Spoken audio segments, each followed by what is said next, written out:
ஏசாயா 25ஆம் அதிகாரம் எடுத்துக்கொள்வோம். முதல் 5 வசனங்கள் நம்ம சேர்ந்து வாசிப்போம். கர்த்தாவே, நீரே என் தேவன், உம்மை உயர்த்தி உமது நாமத்தை துதிப்பேன். நீர் அதிசயமானவைகளை செய்தீர். உமது பூர்வ ஆலோசனைகள் சத்தியமும் உறுதியுமானவைகள். நீர் நகரத்தை மண்மேடும் அரணான பட்டணத்தை பாழுமாக்கினீர். அந்நியரின் ராஜதானியை ஊராயிராதபடிக்கும் என்றைக்கும் கட்டப்படாதபடிக்கும் செய்தீர். ஆகையால் பலத்த ஜனங்கள் உம்மை மகிமைப்படுத்துவார்கள். கொடூரமான ஜாதிகளின் நகரம் உமக்கு பயப்படும். கொடூரமானவர்களின் சீரல் மதிலை மோதி அடிக்கிற பெருவெள்ளத்தை போல் இருக்கையில், நீர் ஏழைக்கு பலனும் நெருக்கப்படுகிற எளியவனுக்கு திடனும் பெருவெள்ளத்துக்கு தப்பும் அடைக்கலமும் வெயிலுக்கு ஒதுங்கும் நிழலுமானீர். வறட்சியான இடத்தின் காங்கை மேகத்தினால் தணிவது போல் அந்நியரின் மும்முரத்தை தணிய பண்ணுவீர். மேகத்தின் நிழலினால் வெயில் தணிகிறது போல பலவந்தரின் ஆரவாரம் தணியும். இந்த ஏசாயா 24ஆம் அதிகாரத்திலிருந்து 27ஆம் அதிகாரம் வரைக்கும் ஏசாயா இறுதி நாட்களை கண்ண முன்னால வைத்து அவர் எழுதுகிற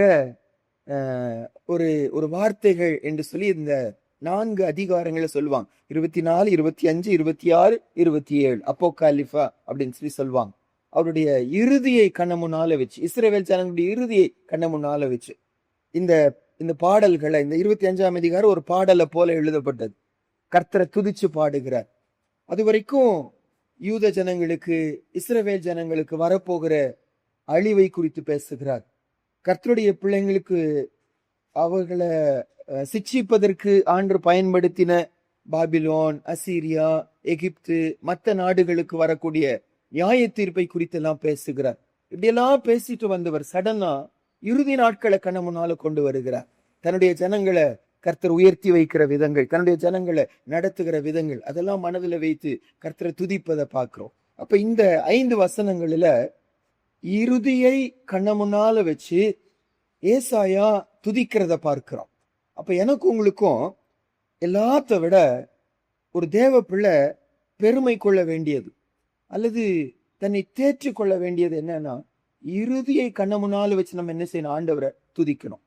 ஏசப்பா எப்பொழுதுமே நம்முடைய முடிவை கண்கள் முன்னால வச்சு நம்மை நடத்துகிற ஆண்டவர். ஒரு சில காரியங்கள் நம்ம லைஃப்ல செய்கிறாருன்னா ஏன் செய்கிறார்? நம்முடைய முடிவு என்னவா இருக்கணும்? சம்பூர்ணமா. அதுதான் ஆண்டுடைய ஆசை. நம்முடைய முடிவு ஆசீர்வாதமா இருக்கணும். தற்காலிகமாய் டெம்பரரியாய் ஒன்றை செய்கிற தேவன் அல்ல. ஆண்டு நமக்கு செய்வது நிலைத்திருக்கிற ஆசீர்வாதங்களை கொடுக்கிற நித்திய ரட்சிப்பு அப்படின்னு சொல்லி வாசிக்கிறோம். நித்திய வெளிச்சம் என்று சொல்லி வாசிக்கிறோம். நித்திய ஆறுதல் என்று சொல்லி வாசிக்கிறோம். ஆண்டவர் நித்தியமான ஆசீர்வாதங்களை, முடிவில இருக்கிற ஆசீர்வாதங்களை கண்ணமுனால வைத்து நம்ம நடத்துகிற ஆண்டவர். இந்த இடத்துல ஏசாயா நம்ம வாசிச்சிருந்த 5 வசனங்களில 4 முக்கியமான காரியங்களை சொல்லி கர்த்தரை துதிக்கிறத பார்க்கிறோம். 1ஆம் வசனத்துல, கர்த்தாவே, நீரே என் தேவன், உம்மை உயர்த்தி உமது நாமத்தை துதிப்பேன். கர்த்தரை துதிக்கிறார், ஆண்டரை உயர்த்துகிறார். ஏன் உயர்த்துகிறாரு? 4 காரணங்களை ஏசாயா சொல்லுகிறார். அன்றைக்கு ஏசாயாக்கு அந்த 4 காரணங்கள் கர்த்தரை துதிக்க வைக்குமானா, எனக்கும் உங்களுக்கும் ஆண்டரை துதிக்க வைப்பதற்கு இந்த 4 காரணங்கள் நமக்கும் அது ஏற்றதா இருக்கும். முதல் காரணம் என்ன? அந்த 1வது வசனத்தையே மறுபடியும் வாசிப்போம். ஏசாயா 25ஆம் அதிகாரம் 1 வசனம். கர்த்தாவே, நீரே என் தேவன், உம்மை உயர்த்தி உமது நாமத்தை துதிப்பேன். நீர் அதிசயமானவைகளை செய்தீர். உமது பூர்வ ஆலோசனைகள் சத்தியமும் உறுதியும் ஆனவைகள். முதல் காரியம், அவர் என்ன சொல்லி கர்த்தரை துதிக்கிறாரு? அதாவது இறுதியில நிற்கிறார், வாழ்க்கையின் விளிம்பில நிற்கிறார். விளிம்பில நின்று திரும்பி பார்த்து, ஆண்டவரே, உம்மை நான் உயர்த்துகிறேன், உம்மை நான் துதிக்கிறேன். ஏன்பா நீங்க துதிக்கிறீங்கன்னு சொல்லி கேட்டா ஒரு காரணத்தை சொல்றாரு. ஆண்டவர் என் லைஃப்ல செய்தோடெல்லாம் திரும்பி பார்க்கும்போது அவைகள் அதிசயமாய் இருக்கிறது.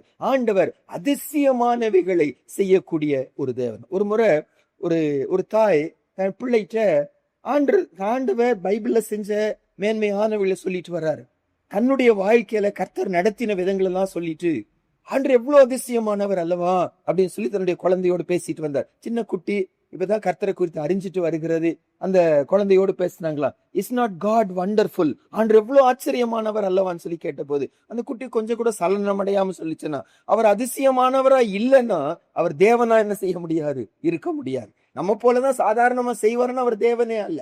அவர் அதிசயமானவைகளை செய்வதனாலதான் அவர் யாரு? தேவனாய் இருக்கிறார். அதாவது இயேசுப்பா ஒரு சில இடங்கள்ல சொல்லுவாரு, அது உங்க பார்வைக்கு அது என்னவா இருக்கும்? ஆச்சரியமா இருக்கும். ஆனா என் பார்வைக்கு ஆச்சரியமா இருக்குமோ? மனுஷனால் கூடாதவைகள் தேவனால் கூடும் என்று சொல்லி வாசிக்கிறோம். அப்ப நம்ம வாழ்க்கையின் விளிம்பில வந்து நிற்கும்போது வாழ்க்கையை திரும்பி பார்க்கிறோம். ஆண்டவர் நம்மை நடத்தின விதங்கள் நமக்கு என்னவா இருக்கணும்? ஆச்சரியமா இருக்கும், அதிசயமா இருக்கும். 3 முக்கியமான காரணங்கள் பைபிள் இவைகள் ஆச்சரியமானவைகள். ஒரு கர்த்தருடைய பிள்ளை லைஃப்ல இது அதிசயமானதுன்னு சொல்லி பைபிள் சொல்லுது. முதல் காரியம் என்னன்னாங்க, சங்கீதம் 49ஆம் அதிகாரத்துல ரட்சிப்பை அதிசயமானதா ஆச்சரியமானதா அன்னைக்கு பரிசுத்தவான்கள் கண்டாங்க. பழைய ஏற்பாடுல அது அவங்களுக்கு பயங்கர ஆச்சரியமா இருந்துச்சு. இன்றைக்கு நமக்கு அது ஆச்சரியமா இருக்கணும். சங்கீதம் 49ஆம் அதிகாரம் 6-9 வரைக்கும் வாசிப்போம். எல்லா பரிசுத்தவான்களும் ஒரு காரியத்துல ஒரு மனதோடு சொல்வாங்க. என்ன ஒரு மனதோடு சொல்வாங்கன்னா, the greatest miracle is salvation. பெரிய அற்புதம் இருக்கிறதுலயே பெரிய அற்புதம் என்ன?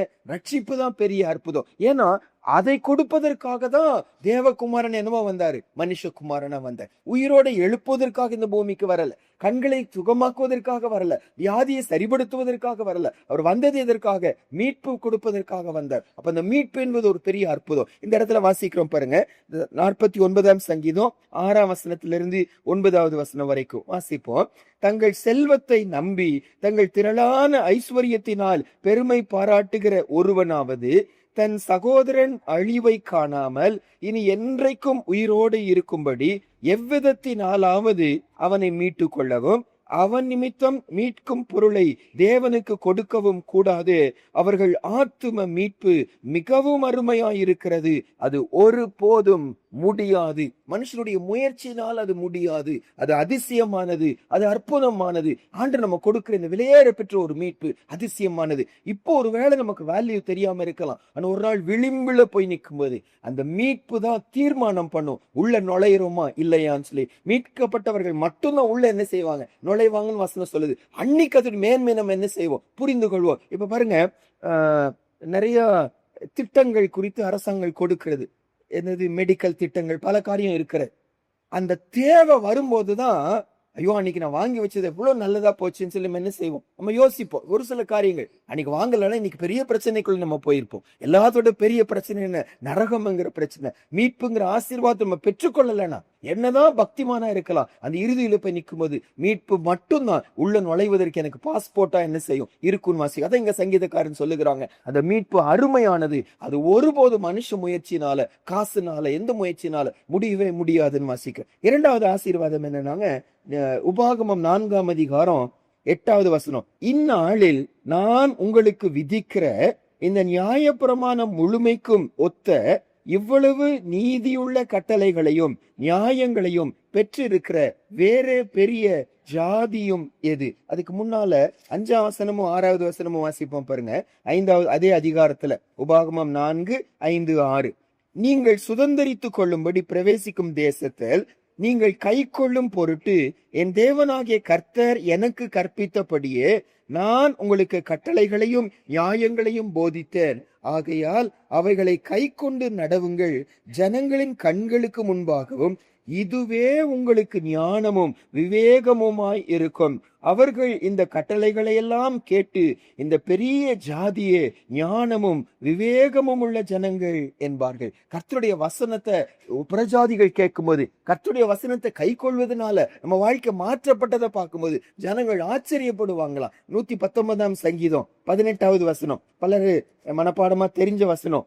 வேதத்தில் உள்ள அதிசயங்களை காணும்படி என் கண்களை நீர் திறந்தரலும். அப்ப வேதத்துல என்ன இருக்கிறது? பொக்கிஷங்கள் இருக்கிறது, அதிசயங்கள் இருக்கிறது. இரண்டாவது, அதிசயமானவைகளை செய்தீர்னு சொல்லி சொல்லும் போது எது அதிசயமானது? இந்த வசனத்தை நமக்கு கொடுத்தாரு, வசனத்துல புரிந்து கொள்ள வைத்தாரு, வசனத்துல நமக்கு ஆண்டவர் போதனை கொடுக்கிறார், வசனத்துல கிறிஸ்துவை பார்க்க வைக்கிறார். வசனத்தை புரிந்து கொள்வதும் வசனத்துல கிறிஸ்துவை பார்ப்பதும் நமக்கு கிடைத்த ஒரு பெரிய அதிசயம் என்று சொல்லி வாசிக்கிறோம். அதிசயமானவைகளை செய்து விளிம்பில் எப்ப நிற்கும் போது வசனத்தை பெற்ற நம்ம எவ்வளவு பாக்கியவான்கள் என்று சொல்லி நம்ம புரிந்து கொள்ள. அதான் யோபு யாரு? பேதுரு சொன்னார், நீங்க போறதுன்னா போங்க நேசப்பா சொன்ன போது பேதுரு என்ன சொன்னார்? நாங்கள் யார் இடத்துல போவோம் ஆண்டவரே?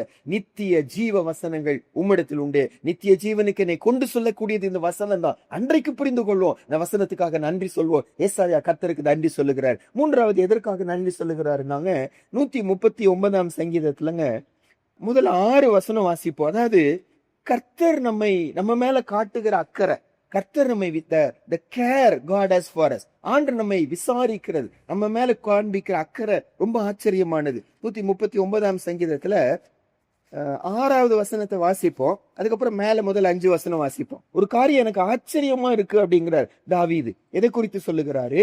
139ஆம் சங்கீதம் 6வது வசனம். இந்த அறிவு எனக்கு மிகுந்த ஆச்சரியமும் எனக்கு எட்டாத உயரமுமாய் இருக்கிறது. எந்த அறிவுன்னு சொல்லி கேட்டா முதல் 5 வசனம் வாசிப்போம்.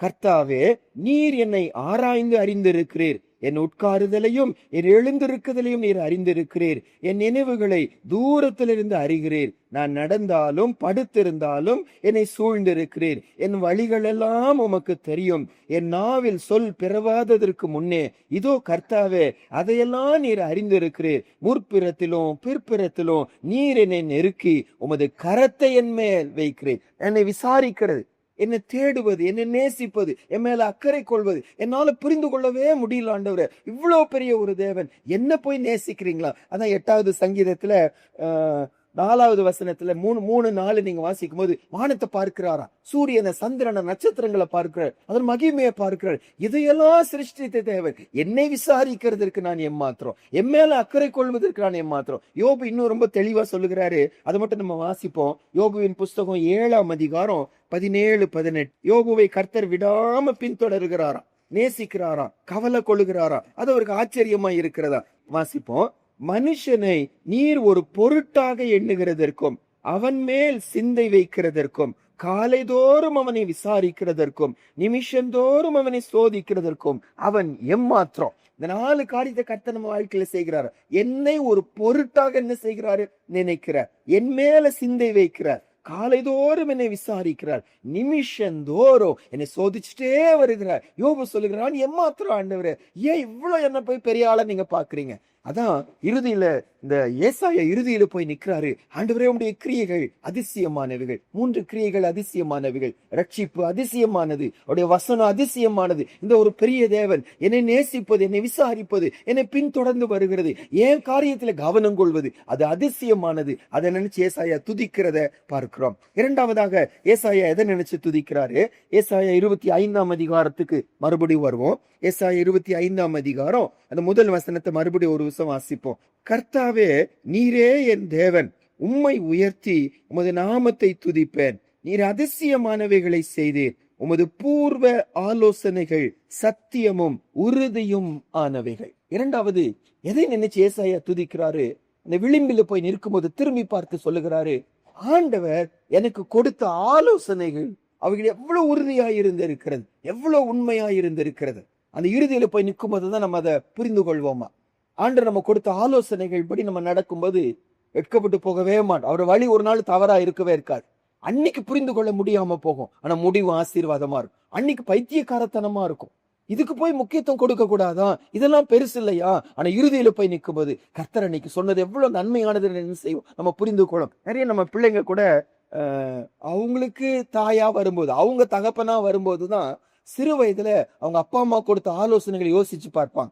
அன்னைக்கு பைத்தியக்காரத்தனமா, அன்னைக்கு கோபமா வரும், இப்படி போய் சொல்றாங்க, அப்படி போய் பண்ணுகிறாங்க. அவங்க அந்த ஸ்தானத்துல வரும்போதுதான் அன்றைக்கு அம்மா சொன்னது, அன்னைக்கு அப்பா சொன்னது எவ்வளவு உபயோகமா இருந்துச்சு. சாதாரண மனுஷ ஆலோசனைகளே அப்படி ஒரு உணர்வை கொடுக்கும்போது, இறுதியில போய் நிற்கும் போது தேவ ஆலோசனைகள் எவ்வளவு நமக்கு உணர்வை கொடுக்கும். சங்கீதக்காரன் சொல்லக்கூடிய ஒரு சில வார்த்தைகளை நம்ம வாசிப்போம் பாருங்க.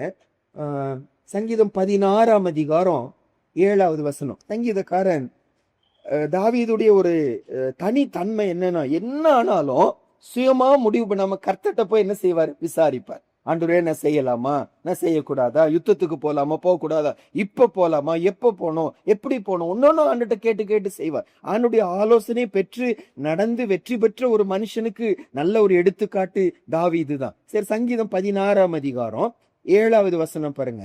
எனக்கு ஆலோசனை தந்த கர்த்தரை துதிப்பேன், ராக்காலங்களிலும் என் உள்ளிந்திரியங்கள் என்னை உணர்த்தும். ஆலோசனை தந்த கர்த்தரை துதிப்பேன். எப்ப சொல்றாரா? முந்தின வசனத்துல, நேர்த்தியான இடங்களில் எனக்கு பங்கு கிடைத்தது, ஆம் சிறப்பான சுதந்திரம் எனக்கு உண்டு. வரப்போகிற பங்க சுதந்திரத்தை கண்ண முன்னால வச்சு எனக்கு கிடைக்க போகிற பரலோக பாக்கியத்தை நினைச்சு பார்த்து அவர் சொல்லுகிறாரு, இது சும்மா இந்த இடத்துக்கு நான் வந்து சேர முடியல. அவர் கொடுத்த ஆலோசனைகள் ராக்காலம் போல ஒரு சில குடும்பத்துல நடக்கலாம். ராக்காலம் வரும்போது புரிந்து கொள்ள முடியாத ஒரு வேதனை, புரிந்து கொள்ள முடியாத ஏன் ஆண்டவர் இப்படி நடக்குது, அந்த நேரத்துல கூட ஆண்டவருடைய ஆலோசனை நினைச்சு பார்த்து உணர்வடைகிறேன் என்று சொல்லுகிறான். இன்னொரு வசனம் கூட வாசிப்போம். 139 சங்கீதத்துல 17-18 வாசிப்போம். ஏசாயா கர்த்தரை துதிக்கிறாரு. முடிவுல போய் நின்று கொண்டு திரும்பி பார்த்து கர்த்தரை துதிக்கிறார். இரண்டாவது துதிப்பது அவருடைய ஆலோசனைகள் எவ்வளவு உறுதியா இருந்திருக்கு, எவ்வளவு நன்மையா இருக்கிறது என்று நினைச்சு கர்த்தரை துதிக்கிறார். 139 சங்கீதம் 17-18 வாசிப்போம். தேவனே, உமது ஆலோசனைகள் எனக்கு எத்தனை அருமையானவைகள், அவைகளின் தொகை எவ்வளவு அதிகம், அவைகளை நான் எண்ண போனால் மணலை பார்க்கிலும் அதிகமாம். நான் விழிக்கும் போது இன்னும் மண்டையில் இருக்கிற மரிச்சு உயிரோடு எழுந்து என் கண்கள் தேவ சமூகத்துல விழிக்கிறதா. அங்க விழிக்கும் போது பார்த்தா நான் தேவ சன்னிதானத்துல நிக்கிறேன். எப்படின்னு சொல்லி கேட்டா, அவனுடைய ஆலோசனைப்படி நான் நடந்த இன்னைக்கு என் முடிவு என்னவா இருக்கிறது? ஆசீர்வாதமா இருக்கிறது. தாவீதுக்கு கர்த்தர் கொடுத்த ஆலோசனைகள் அவர் விழிக்கும் போது கர்த்தர் சமூகத்துல இருக்க பண்ணுமானா, நானும் நீங்களும் அவனுடைய ஆலோசனைப்படி நடக்கும்போது வெட்கப்பட்டு போகவே மாட்டோம். இன்னைக்கு கர்த்தருடைய ஆலோசனைக்கு முக்கியத்துவம் கொடுக்கிறோமா? ஆலோசனை வேதத்துலதான் இருக்கிறது. பாருங்க, இந்த பரிசேயரை குறித்து லூக்கா 7 வசனத்துல நம்ம வாசிக்க கூட வேண்டாம், ஒரு அழகான வார்த்தை போடப்பட்டிருக்கும். ஆண்டவருடைய ஆலோசனை வந்துச்சா. அன்றைக்கு அவங்களுக்கு கொடுத்த ஆலோசனை, பாவத்துக்கு மனம் திரும்புதலின் அடையாளமா ஞான ஸ்நானம் எடுங்கன்னு சொல்லி அந்த லூக்கா 7 வசனத்துல வசனம் சொல்லும், தங்களுக்கு கேடு உண்டாகும்படி தேவனுடைய ஆலோசனை அவங்க என்ன செஞ்சிட்டாங்க? தள்ளி விட்டுட்டாங்கன்னு வாசிக்கிறோம். அப்ப தேவ ஆலோசனையை நான் தள்ளி விடும்போது நமக்கு கேடு உண்டாகும் வாசிக்கிறோம். ஆப்போசிட்டா தேவ ஆலோசனையின்படி நடக்கும்போது நம்ம முடிவு என்னவா இருக்கும்? ஆசீர்வாதமா இருக்கும். இந்த வார்த்தை சும்மா நம்ம பக்கமா வரல, எங்கேயோ ஒரு விதத்துல நமக்கு ஒரு குழப்பமா இருக்கிறது. வேதம் ஒண்ணு சொல்லுகிறது, கர்த்தர் வார்த்தை ஒண்ணு சொல்லுகிறது, நம்ம மனசு ஒண்ணு சொல்லுகிறது. அப்படி போகலாமா இப்படி போகலாமான்னு சொல்லி வரும்போது நம்மோடு கூட பேசுறாரு. தேவனுடைய ஆலோசனைப்படி நடக்கும்போது முடிவு ஆசீர்வாதமா இருக்கும். மனுஷ ஆலோசனைப்படி நடக்கும்போது முடிவு நமக்கு கேடு உண்டாக்கிவிடும். ஏசாயா சொல்லுகிறாரு, இறுதியில போய் நின்று அந்த பூர்வ ஆலோசனைகள் எவ்வளவு உறுதியா இருந்துச்சு, எவ்வளவு உண்மையா இருந்துச்சு. நன்றி ஆண்டவரே, உடைய ஆலோசனைக்காக நன்றி. எனக்கு ஆலோசனை தந்த கர்த்தரை நான் துதிப்பேன். மூன்றாவது ஏசாயா 25 எதை சொல்லி கர்த்தரை துதிக்கிறாரு பாருங்க. 2வது வசனமும் 3வது வசனமும். ஏசாயா 25 2வது வசனம் 3வது வசனம். முடிவிலே போய் நின்று கர்த்தர் துதிக்கிறார். எதை சொல்லி துதிக்கிறாரு? வாசிப்போம். நீர் நகரத்தை மண்மேடும் அரணான பட்டணத்தை பாழுமாக்கினீர். அந்நியரின் ராஜதானியை ஊராய் இராதபடிக்கும் என்றைக்கும் கட்டப்படாதபடிக்கும் செய்தீர். ஆகையால் பலத்த ஜனங்கள் உம்மை மகிமைப்படுத்துவார்கள். கொடூரமான ஜாதிகளின் நகரம் உமக்கு பயப்படும். மூன்றாவதாகங்க, ஆண்டவர் தன்னுடைய பிள்ளைகளை பாதுகாக்கிறார். தன்னுடைய பிள்ளைங்களுக்கு விரோதமா வருகிறவருடைய லைஃப்ல அழிவை கட்டளை இடுகிறார். நம்ம நேற்று இந்த 2 நாள் எல்லாம் நம்ம பார்த்தோம். எசேக்கியா கர்த்தரை நம்புகிறாரு. ஆண்டவர் ஆச்சரியமா எசேக்கியாவுக்கு விரோதமாய் வந்த அந்த சனகரிப் என்ற அசீரியாரின் ராஜாவை என்ன செய்யறான்னு சங்காரம் பண்ணுகிறார். அவர் விரோதமான அந்த யுத்தத்துல ஒரே தேவதூதனை அனுப்புகிறாரு. அந்த தேவதூதன் 1,85,000 பேர் என்ன செய்கிறார்? ஒரே இரவுல சங்காரம் பண்ணுகிறார். அசீரியா ராஜா நடுங்கிட்டாரு, பயந்துட்டாரு. காலையில எந்திரிச்சு பார்க்கும்போது ரத்த வெள்ளமா இருக்கிறது. தன்னுடைய ஊருக்கு திரும்பி போகிறார். ஊருக்கு திரும்பி போய் தன்னுடைய தெய்வத்தை வணங்க போகும்போது சொந்த பிள்ளைகளே என்ன செய்யறாங்க? அவங்க அப்பாவை கொன்னு போட்டுறாங்க. அந்த மகனுடைய அழிவை இந்த இடத்துல நம்ம பார்க்கிறோம். ஆனா இந்த இடத்துல ஆண்டவர் சொல்லும்போது ஜெனரலைஸா பண்ணுகிறார். இறுதியில போய் நிற்கிறார். கர்த்தருடைய பிள்ளைக்கு விரோதமா வந்த பட்டணங்கள் எல்லாம் அழிக்கப்படுகிறதா? அழிக்கப்பட்டுச்சு. இவர் அதுக்காக கர்த்தரை துதிக்காம அந்த அழிவு எந்த செஞ்சுச்சான்? 3வது வசனத்துல, பலத்த ஜனங்கள் உம்மை மகிமைப்படுத்துவார்கள், கொடூரமான ஜாதிகளின் நகரம் உமக்கு பயப்படும். அவர் 3வது என்ன சொல்லி துதிக்கிறார்னா, ஆண்டவர் அழிச்சது போல இருந்துச்சு, ஆண்டவர் நியாய தீர்ப்பு கொடுத்தது போல இருந்துச்சு, ஆண்டவர் கோபப்பட்டது போல இருக்கு. ஆனா அதோடைய முடிவு கூட என்னன்னா, அந்த ஜனங்களும் கர்த்தர் பக்கமா என்ன செய்தாங்க? திரும்பினாங்க. ஆண்டவர் ஒரு அழிவை கட்டளையிட்டாரோ, அதுல நோக்கம் என்ன? தன்னை ஜனங்கள் என்ன செய்யணும்? அறிந்து கொள்ளணும். அந்த ஜனங்க கர்த்தரை மகிமைப்படுத்த ஆரம்பிச்சாங்களா? அந்த ஜனங்க கர்த்தருக்கு பயப்பட ஆரம்பிச்சாங்க, கர்த்தர் பக்கமா வர ஆரம்பிச்சாங்க. ஆண்டவர் பெரிய காரியங்களை செய்தார். இப்ப நம்ம லைஃப்லயும் நம்ம திரும்பி பார்க்கிறோம். நமக்கு விரோதமா செய்தவர்களுக்கு நியாய தீர்ப்பு வந்ததை பார்க்கிறோம். அதை நினைச்சு கர்த்தருக்கு நன்றி சொல்லல. அந்த நியாய தீர்ப்பு வந்ததுனால அந்த ஜனங்க கர்த்தரை என்ன செய்தாங்க? தேடி வந்தாங்க. அந்த பலவீனம் வந்ததுனால கர்த்தரை தேடி வந்தாங்க. ஆணுடைய பிள்ளைக்கு விரோதமா நான் பேசிட்டேன், ஆணுடைய பிள்ளைக்கு விரோதமா நான் நடந்துட்டேன், அதனால எனக்கு இப்படி வந்துச்சுன்னு ஆண்டவரை தேடி வந்ததை சாட்சிகளை திரும்பி பார்த்து, ஆண்டவரே உமக்கு நன்றி அப்பா, தீமை போல அன்னைக்கு தெரிஞ்சாலும், நீங்க கோபப்பட்டது போல தெரிஞ்சாலும், அந்த கோபமும் நியாய தீர்ப்பும் ஆத்துமாக்களின் ரட்சிப்புக்காய் இருந்தது என்று சொல்லி வாசிக்கிறோம். நம்ம ஒரு சில வசனம் வாசிப்போம். வெளிப்படுத்தின விசேஷம் 11ஆம் அதிகாரம் 13வது வசனம். அன்றைக்கு இறுதி நாட்களில நடக்க போகிறத யோவானுக்கு ஆண்டவர் தரிசனமா காட்டி அதை எழுதுகிறாரு. அப்ப அந்த இடத்துல 13வது வசனத்துல ஒரு சத்தியம் சொல்லப்படுகிற பாருங்க. ரெவலேஷன் 11:13, வெளிப்படுத்தல் 11:13 வாசிப்போம். அந்நேரத்துல பூமி மிகவும் அதிர்ந்தது. உடனே அந்த நகரத்தில் 10 இடிந்து விழுந்தது. மனுஷரில் 7000 பேர் பூமி அதிர்ச்சியினால் அழிந்தார்கள். மீதியானவர்கள் பயம் அடைந்து பரலோகத்தின் தேவனை மகிமைப்படுத்தினார்கள். அந்த நியாய தீர்ப்பு வந்ததுக்கு நோக்கம் என்ன? மீதியானவர்கள் கர்த்தருக்கு பயந்து கர்த்தரை மகிமைப்படுத்தும்படியா. இதைதான் ஏசாயா அந்த இடத்துல சொல்லுகிறார். பயங்கர அழிவு வந்துச்சு, ஆனா திரும்பி பார்த்தா அந்த கொடூரமான ஜனங்கள் கூட கர்த்தரை தேடி வந்துட்டாங்க. அந்த மோசமான ஜனங்கள் கூட கர்த்தரை மகிமைப்படுத்த ஆரம்பிச்சுட்டாங்க. இப்ப நம்ம லைஃப்லயும் ஒரு சில சம்பவங்களை கர்த்தர் அனுமதி கொடுக்கிற காரணம் என்ன?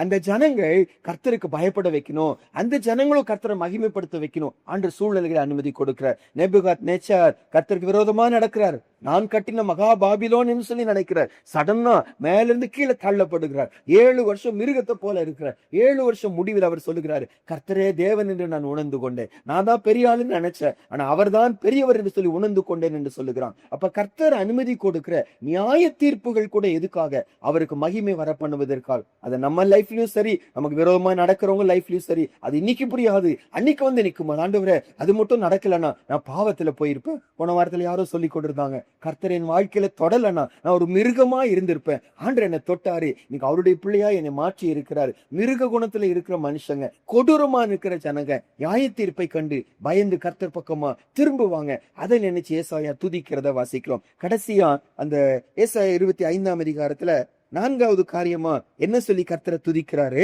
4வது வசனமும் 5வது வசனமும். ஏசாயா 25ஆம் அதிகாரம் 4வது வசனம் 5வது வசனம். பலருக்கு அந்த 4வது வசனம் நல்ல மனப்பாடமா தெரிஞ்சிருக்கும். நிறைய பாடல்கள் கூட அந்த வசனத்தின் அடிப்படையில இருப்பதை நம்மளால பார்க்க முடியும். ஏசாயா 25:4-5 வாசிப்போம். கொடூரமானவர்களின் சீரல் மதிலை மோதி அடிக்கிற பெருவெள்ளத்தை போல இருக்கையில் நீர் ஏழைக்கு பலனும் நெருக்கப்படுகிற எளியவனுக்கு திடனும் பெருவெள்ளத்துக்கு தப்பும் அடைக்கலமும் வெயிலுக்கு ஒதுங்கும் நிழலுமானீர்.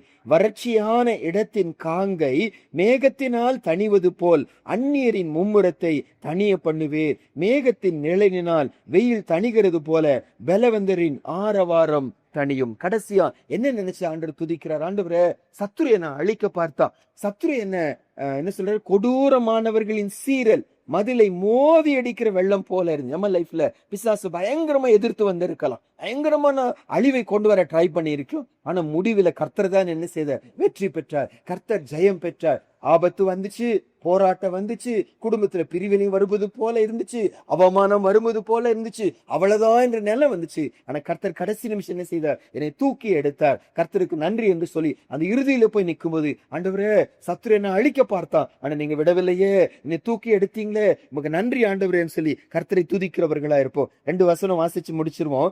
2 பேதுரு 2ஆம் அதிகாரம் 9வது வசனம். கர்த்தர் தன்னுடைய பிள்ளைகளை பாதுகாக்கிற, எவ்வளவுதான் சத்துரு ஜெயிப்பது போல தெரிஞ்சாலும் இறுதி வெற்றி கர்த்தருக்கும் கர்த்தருடைய பிள்ளைங்களுக்கு மட்டும்தான். 2 பேதுரு 2ஆம் அதிகாரம் 9வது வசனம். கர்த்தர் தேவ பக்தி உள்ளவர்களை சோதனையின்றிருந்து ரட்சிக்கவும் அக்கிரமக்காரரை ஆக்கினைக்குள்ளானவர்களாக நியாய தீர்ப்பு நாளுக்கு வைக்கவும் அறிந்திருக்கிறார். தன்னுடைய பிள்ளைகளை ரட்சிக்க கர்த்தர் அறிஞ்சிருக்கிறார். மோசமான சூழ்நிலை, அவ்வளவுதான், மதிலையே மோதி அடிக்கிறது போல சூழ்நிலை, ஆனா கர்த்தர் தன்னுடைய பிள்ளைகளை ரட்சிக்கிறவராய் இருக்கிறார்.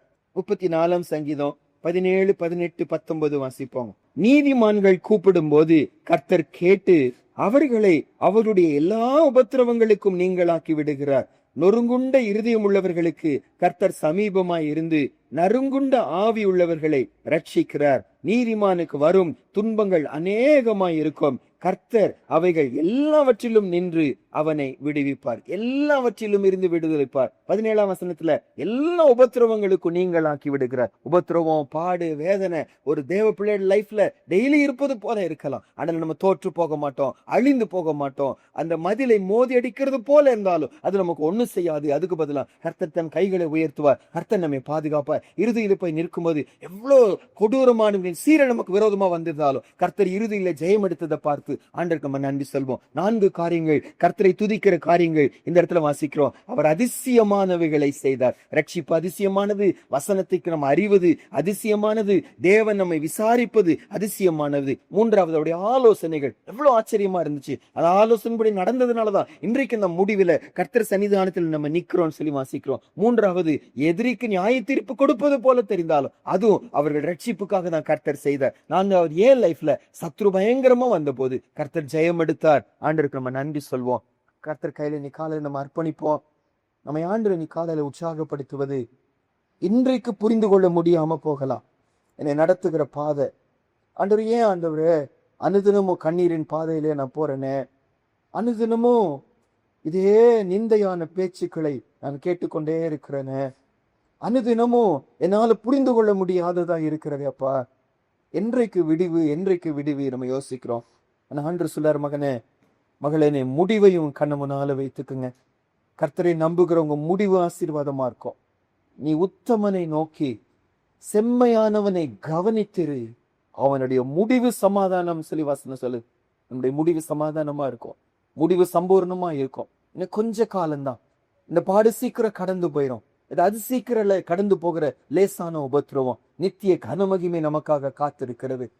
இப்போ அனுபவிக்கிற பாடுகள் எல்லாம் வரப்போகிற மகிமைக்கு ஒப்பிடத்தக்கவைகள் அல்ல. இக்காலத்து பாடுகள் இனி வெளிப்படும் மகிமைக்கு ஒப்பிடத்தக்கவைகள் அல்ல. சோர்ந்து போக வேண்டாம், பின்வாங்கி போக வேண்டாம், போதும் ஆண்டவரேன்னு சொல்லிட்டு விரக்தியில இருக்க வேண்டாம். கர்த்தரை துதிக்க ஆரம்பிப்போம். ஏசாயா ஆண்டுடைய வார்த்தைகளை சுமந்து சுமந்து பாரமடைத்தவரா, நியாய தீர்ப்பை குறித்தே பேசி கொண்டு வந்தவர் சடனா வெடித்து சிதறுவது போல சிதறுகிறாரு. முடிவை கண்ணமுனால வைத்து கர்த்தரை துதிக்க ஆரம்பிக்கிறார். இன்னைக்கு நானும் நீங்களும் முடிவை கண்ணமுனால வைப்போம். ஆண்டருக்கு நம்ம நன்றி சொல்வோம். அன்னைக்கு ஏசாயா கர்த்தரை துதிக்க ஆரம்பிச்சாரு. நானும் நீங்களும் ஒருவேளை முறுமுறுத்து கொண்டிருந்தா, கேள்வி கேட்டு கொண்டிருந்தா, விரக்தியில இருந்தா அதுக்கெல்லாம் ஃபுல் ஸ்டாப் வச்சுட்டு கர்த்தரை துதிக்க ஆரம்பிப்போம். நம்முடைய முடிவு ஆசீர்வாதமா இருக்கும், நம்முடைய முடிவு சம்பூர்ணமா இருக்கும், நம்முடைய முடிவு சமாதானமா இருக்கும். கர்த்தர் காரியங்களை செய்வார். மகா பரிசுத்தமுள்ள நல்ல தகப்பனே, ஐயா இன்னைக்கு காலையில தேவ சமூகத்துல வந்து நிற்கும் போது எங்களை எங்க முடிவுக்கு நீங்க அழைத்து செல்வதற்காக நன்றி அப்பா.